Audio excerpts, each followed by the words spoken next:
Hi.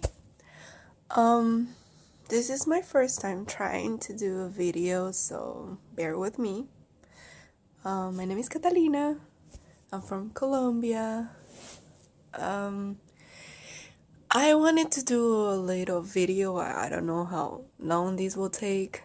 Depends on how I feel and want to talk about things. Um, I guess right now I'm in what they call middle age crisis. Um, I was dating someone, um, and he died 4 months ago in a car accident. Sorry, I'm breaking up. It's hard. And we were engaged. A lot of people didn't know because we were, about certain things, we were very secretive because, not everyone needs to know your business. It's, he has had 3 children. I mean, they still live, so I don't know how you say in English. Sorry. He has 3 children because they still alive. And while I was with him, they became my family. So it was a family of 5. I have no children, never been married. Um, with him is what I call a soulmate. I'm very spiritual. I believe in soulmates, twin flames, and everything. And the day I met him, I saw him and I was like, dang, this is the one. This is the one I've been waiting for all my life. Unfortunately, um, like every relationship, we had arguments. There was a lot of things we didn't see the same, or he was more like, I have a bad temper, he had it like 10 times worse. But we fell in love with each other instantly, so that's what kind of like kept us together. And he was like, my best friend. He will talk to me every day, every second. We will, even though we weren't married yet, we were planning on it. We were basically living together. So it's been hard. He had a race car, and he's been doing it for 14 years, I think. And he was fixing his car because there was a race coming up in October. He passed away in September 17, 2018, 4 months ago. And he was just testing it. There was a lot of things that maybe I'll open up later if I decide to continue with videos like this. And while he was testing his car, all other people told me was that I was at the house waiting for him. He told me he was gonna take a while to come home because he was doing that, and he was doing mechanic on his car at his mom's house. So, usually he comes home very quick. Like, if he's 9, he will be calling me already saying, like, I'm on my way now. So the last thing I heard of him was like at 7 p.m. Sorry, this was nighttime.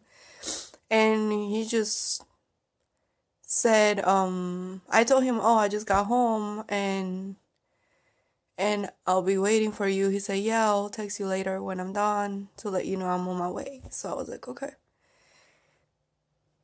Night came by. I sent him a picture and he saw it. He saw the picture I sent him on Facebook because you can see when people see your messages. But he never replied. So I was like, well, maybe he's still working on his car. He's busy. He just had a quick look at it and that's it. So I'm like, I never made a big deal about it because he was very, on top of replying to my messages and stuff like that. So then the time kept on going by and I was like, what's going on? Like, he never does this. He he always like call me or let me know if he's gonna take longer. And I don't know, it was just a whole bunch of things. And what they told me was that he was testing his car and he lost control of the car, and he lost control of the car. He crashed towards a tree and he died. It was a whole lot of things about like finding out how he died. His family didn't know me that much because it was basically him, the children, and I. And you know, I saw his parents once and his mom twice. But other than that, I never met his siblings. So after his death, it was something else. And it was very hard because we had plans. We wanted to get married. We wanted to do a lot of things, but I guess it was his time, but not mine. And this is what they don't tell you about grief and, losing someone. And it's hard. It's very hard. You don't think this is going to happen to you until it does. I was like on my last semester of graduating from college. I was getting my AS in social work and mental health. And this is one thing. Don't ever apologize for crying. Hey, crying is a healing process. It makes you feel better after you cry. So if you see me crying right now, it's okay. Don't worry. I've been crying a lot, so. With my career, social work, mental health, they tell you about death and the 7 steps of death and this and that, but it doesn't it doesn't work that way. One day you can feel all of them. In 1 hour, you can go from 1 to 5. And it's just a matter of, knowing them, because they're pretty accurate. It's about knowing them, but knowing that there's no order for them. There is not order for those for the scales. I think the first thing I felt, I didn't feel anything. I was a shock. I was crying a lot. I was numb. I couldn't feel anything. Like, it was weird. I felt like a zombie. Thank God my career is social work, mental health. So all the professors, even at my internship, they were very understanding. Very. In school, you don't see this. They were very understanding. I was able to have a week off. They wanted me to have 2 weeks off, but me, I'm the type of person that I have to stay busy. I have to stay busy. It's just,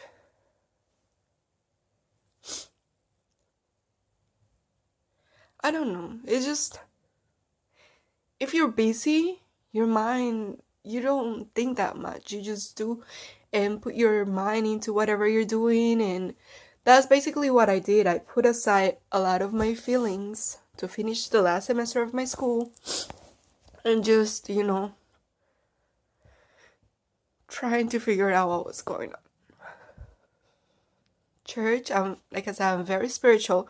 I don't follow a religion. I was born and raised Catholic. I'm Colombian. But here, I don't know, I just never felt like that love to go to church.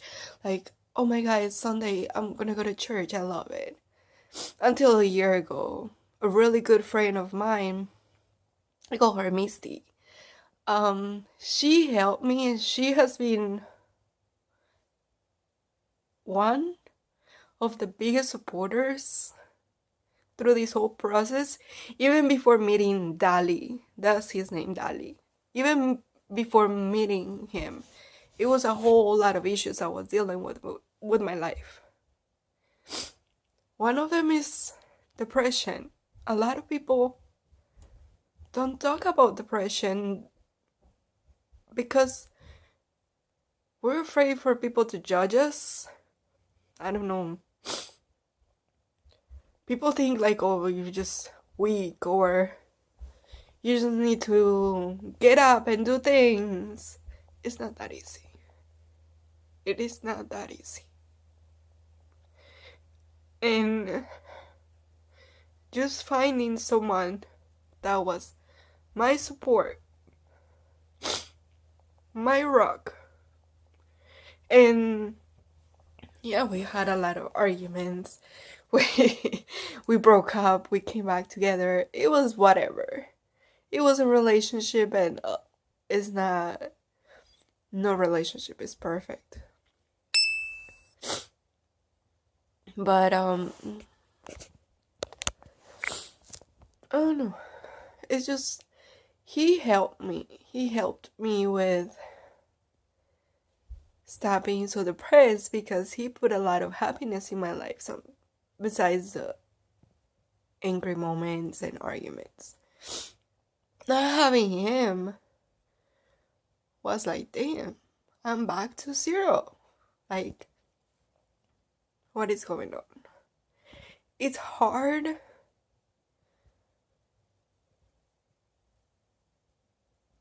to, I don't know, like, to have someone like be there for you 24/7 and not have him anymore. And it's not easy.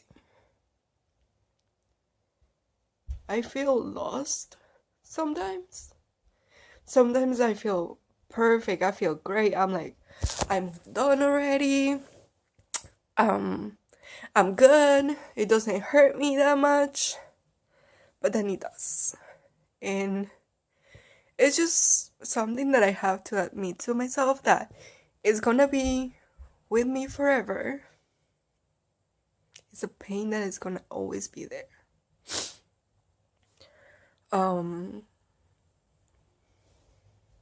I didn't think I was gonna cry doing this video. I think it was more like I wanted to vent. I don't know if I'm ever gonna post this video, but I just wanted to vent.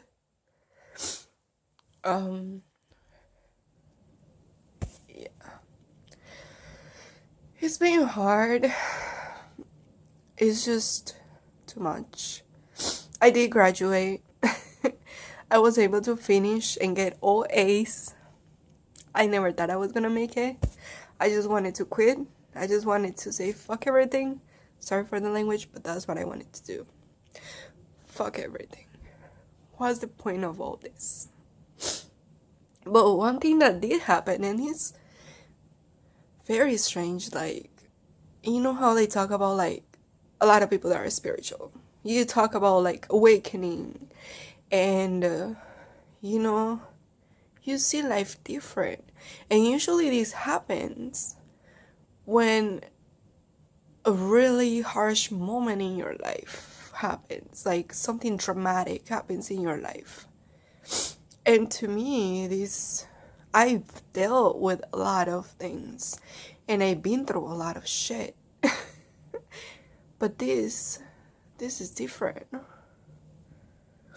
This is just, I don't know how to explain it. This is my spiritual awakening kind of thing, and trying to understand my gifts, because since I was little, I was, felt weird sometimes because I was able to see things and get scared by, other people couldn't see what I was getting scared of, or I will wake up with marks or hear things at night. And a lot of people say like, oh, you're just a kid, you're just imagining things, it's not in your head, blah blah blah. I did see them. I did felt a lot of things. I have like, they call it intuition. You also have spirit guides. There's a lot of things I guess people don't want to talk about because they think it's fantasy, or you just don't want to believe it. But there comes a point in your life where you do believe it. So ever since Dali passed away, like, it's been hard, but one of my gifts, I believe, is dreaming. And I dream a lot, and I remember everything in detail, and it's weird. But yeah, ever since he died, I've been dreaming with him. I've been dreaming about him. He talks to me in my dreams. It's like I don't see him in this life, in this earth. His body is no longer here, but I see him in my dreams, and they call it the different dimensions. And when we go to sleep, we just go to like a different dimension or whatever. And in my dreams, sometimes I'm able to ask questions, and I'll be like, listen, I want to know about this. What should I do? Tell me something. Like, give me an advice or something. And I'm not talking about just Dali giving me advices. Like, I'm just talking about, like, in general, like, him giving me some type of advice. I'm trying to move this shadow away from me. But yeah. And I will get answers through my dreams. And I don't know. It's really tough to be, become spiritually awake. Not a lot of people understand. So, of course, you can't talk about these type of things with everyone. I'm lucky I have, like, I call her, like, goddess. Like, we have, like, these cute names that we call each other, but she's like a role model. She guides me, she helps me. I can talk to her about, the universe and magic and, certain things you can't talk about with other people. So, I don't know. Kind of lost track of what I'm doing, trying to freaking put this shadow away from me. That's him. That's us. But yeah. When someone dies and you don't know what to do, is 4 months too long or too soon? Or should you get rid of everything about that person? Like, nah. No. Take your time. Don't let anyone tell you what to do, because you know better. Trust me. You know better.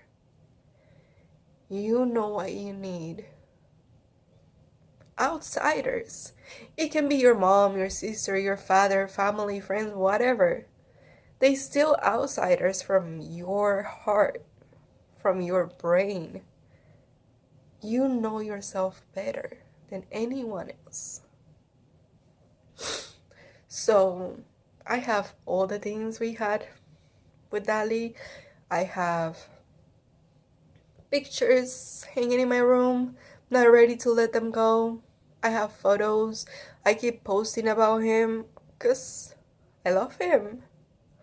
I love him. Yeah, and eventually you want to like move on, meet someone. But you know, his spot is never gonna be replaced.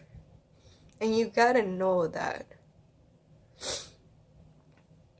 whenever you're ready to move on and you meet someone, this someone has to be very understanding, very understanding.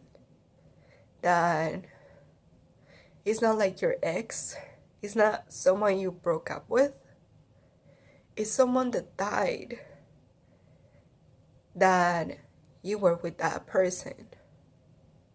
I'm sure there's a lot of different scenarios about grief, about like, you know, your mom died, your sibling, your father, I don't know. But I'm talking about like your soulmate, your boyfriend, fiance, husband. It's a different story. And even though you meet people, I've met someone that also lost, well, it was two that lost their husband, and the other one lost her fiance as well. And it was weird with the one that lost the fiance because she was in my classes. We didn't know anything about each other like that until at the end of the semester we did some presentations, because in social work is all about presentations. It, listen, I changed my career because I hate public speaking. I hate doing presentations. But this thing backfired on me bad. It was like each class had like 5 presentations. By the time I finished this semester, I was like, fuck it, I'm a pro. I can talk to everyone. I can talk to like whoever is in the room. I have to do my presentation, get me an A, and it's done. So during our presentation, I was the first one to go. And I talk about how he died, and he was, you know, my soulmate, and it's been hard, and we were planning to get married. We were already talking about church. And that's the thing that hurt me, because like I was going with him to church. We were very spiritual, and he was like going to church with me every Sunday, and the children as well. So when he died, it was like instead of 5 people going to church, it was just me. Still is hard, but you know, church has been like really, really helpful for me. I don't know about everyone else, but to me, it was very helpful. Still is. And this church became my family. They've been also very helpful. And it's weird how I found them, because they were Dali's pastors, and he haven't been there for a year. We used to go to a church I liked, and I used to go. So the Monday he died, the next Sunday we were supposed to go to his church. He wanted me to introduce me to his pastors, and also introduce the children as well. They've been there before, so yeah. And going back to the presentation, like, you know, I talk about it and this and that, and then like she was the one that was following my presentation, so she also said the same things, and I was like, wow. 2 people in the same classes, and we just didn't know. We didn't know.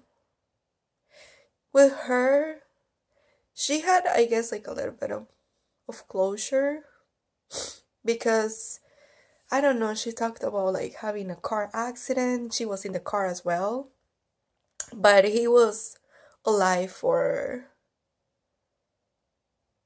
a few days, I believe, or weeks. I'm sorry, I don't remember that much, because I was dealing with my own things. But yeah, and you know, she was able to, you know, say goodbye and talk to him and this and that. But me, I just didn't. He died basically instantly, and I was never able to say goodbye. So yeah. So this is why, like I say about my spiritual awakening, even though I knew since I was little, like I've been a little bit awake, but this thing like just kind of like exploded. And it was like, dang. Like, sometimes I don't know, like it's weird. Like sometimes I'll be like sitting down or like driving around and I'm like, who am I? Like, why am I even here? Is this real? Like, what's the point of us being here? Like, what is it that we have to learn? They they talk about karma and our past lives, and we're supposed to come here and learn about something. And usually when we go through stuff is because we did it before. So, I don't know, that's like a whole big subject. But the thing is about grief, and just know that you know better. You know yourself better than anyone else. Don't be alone. I'm a strong person and I have a strong personality, so I can be alone. But the first month, I was weak, and I was grateful, and I'm still grateful to know that I have parents that love me. I have my sister, I have sibling. I mean, I have my sister, I only have one, so my sibling, and family members, and friends, and church that they really support me. Don't be alone, because the first months are the hardest. Don't be alone. That's what I can advise you. If you feel sad, depressed, because they say the devil comes and hunt you, because it did. It did hunt me still does, but I know how to fight.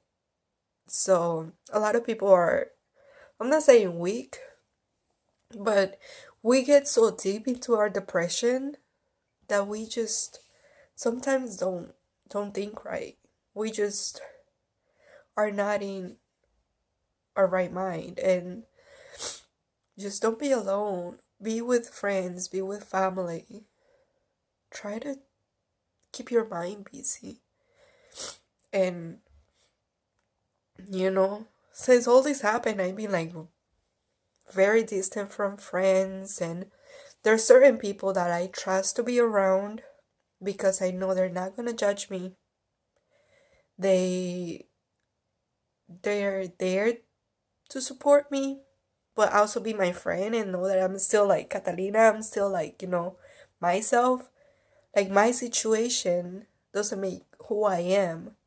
So right now it's just a matter of, little by little, I'm starting to go back to my friends, old friends.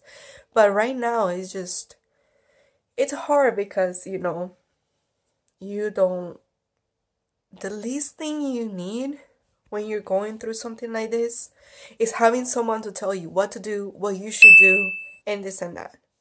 So, no. If you have friends like that is gonna tell you, that they're gonna tell you, you need to do this, you need to stop doing this, you need to move on, you need to, no. Bye. They need to go. They need to go. Because you don't need that. Right now, if you're dealing with it, because it's not gonna go away anytime soon, and it's gonna last forever, I believe. People like that, you don't need in your life. You don't. If it's having those friends and being alone, be alone. Because shit.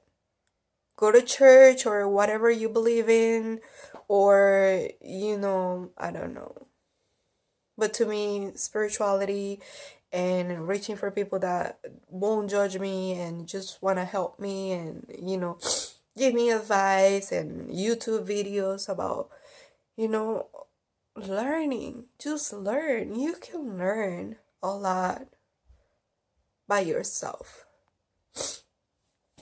But to me, it was hard to let go of a lot of friends because it was just too much. I don't want to hear it. I was tired of telling everyone that will ask me the same thing, what happened and how he died. And I'm like, dude, he just died. Be a little bit more mindful and know that when you ask someone about the death of their loved ones or that loved one or anything, know that you're not the first person that asked them. One thing about cemeteries, I have always been scared of it. Really, really, really scared of it. Even since I was little, my mom used to take us to the cemetery to visit my grandparents from like her parents. I used to hate it. It was beautiful though, but I was like, knowing that you're like in a place where like full of dead bodies and I was little, I hated it. But now it's just weird because I go to the cemetery and I find peace. It is very, very peaceful to me. I have, I go there, I put music, I sing to him. We used to love worship music. Sorry, let me see if I can put this thing on mute. We used to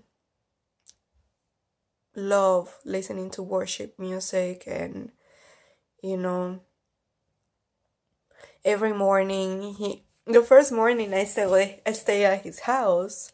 It was funny though because he used to like turn the TV on and put the news.